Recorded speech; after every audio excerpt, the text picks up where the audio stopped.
आत्माओं जैसे हमारे ये अध्यात्म मार्ग में आप कति जीरो हो चुके हो, और दास भी उसी स्थिति में था।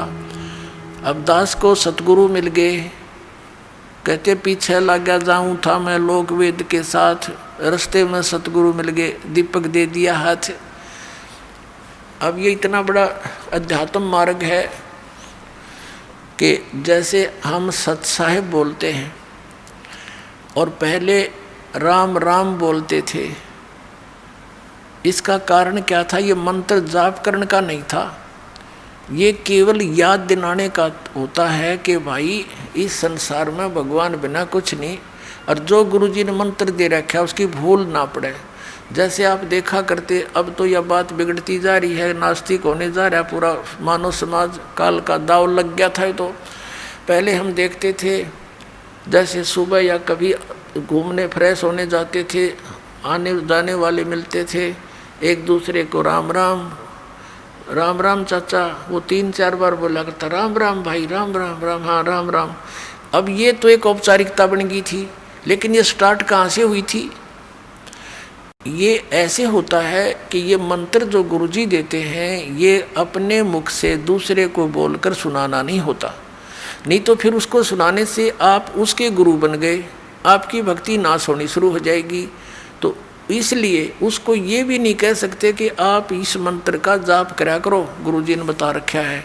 जैसे प्रत्येक व्यक्ति को सलाह दी जाती है कि प्रतिदिन भगवान को याद करो, मंत्र का जाप करो, भूल ना पड़े, संसारिक कामों में भूल ना पड़नी चाहिए, भगवान को याद रखा करो।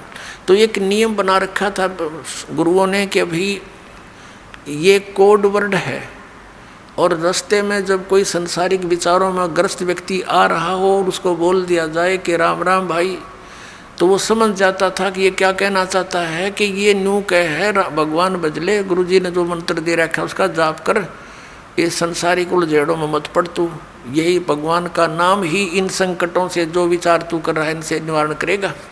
तो वो भूल पड़ी हुई उसके चेतन हो जाता था, और कुछ देर तक वो फिर उस मंत्र को जाप करता हुआ सफ़र में चलता रहता था। फिर कोई भूल पड़ती थी, आगे दूसरा टकरा जाता, राम राम भाई, हाँ राम राम राम राम। उनका उद्देश्य ये होता था कि मंत्र न याद रखियो, भूल ना पड़ जाए इस मंत्र की। तो पहले राम नाम कोई जाप का नहीं था, केवल ओम नाम देते थे ऋषि, दैट्स ऑल। और उसको गुप्त रखना इसलिए अनिवार्य था कि तुम किसी को बताना नहीं, नहीं तो तुम गुरु बन गए, तुम्हारा फिर काम बिगड़ गया, तुम अधिकारी हो नहीं, दोनों चौड़ चपट। तो और याद दिलाते रहना एक दूसरे को। इस राम शब्द जब ये बोल रहे हैं तो ये समझ लेना, ये कहना चाह रहा है कि भगवान का वो मंत्र गुरुजी का याद कर, जाप करा करो, इस भगवान बिना संसार में कुछ नहीं है। तो ऐसे हम सत साहिब बोलते हैं। सत माने अविनाशी, साहिब माने राम। अविनाशी राम के हमारा जो परमात्मा है वो अविनाशी राम है, और उसका मंत्र, उसके पाने का ये जो विधि है, इसको याद रखो, भक्ति करा करो, सत साहिब जी, सत साहिब। हाँ, मतलब उस समय आपको ये याद हो कि आप भाई भगवान बिना हमारा कोई नहीं है, और सचमुच ये कबीर साहब सच्चे परमात्मा अमर भगवान है, और जो मंत्र उनको दिया है वहाँ जाने का वो जाप ही सहयोगी है, उसकी भूल ना पड़े, ये होता था।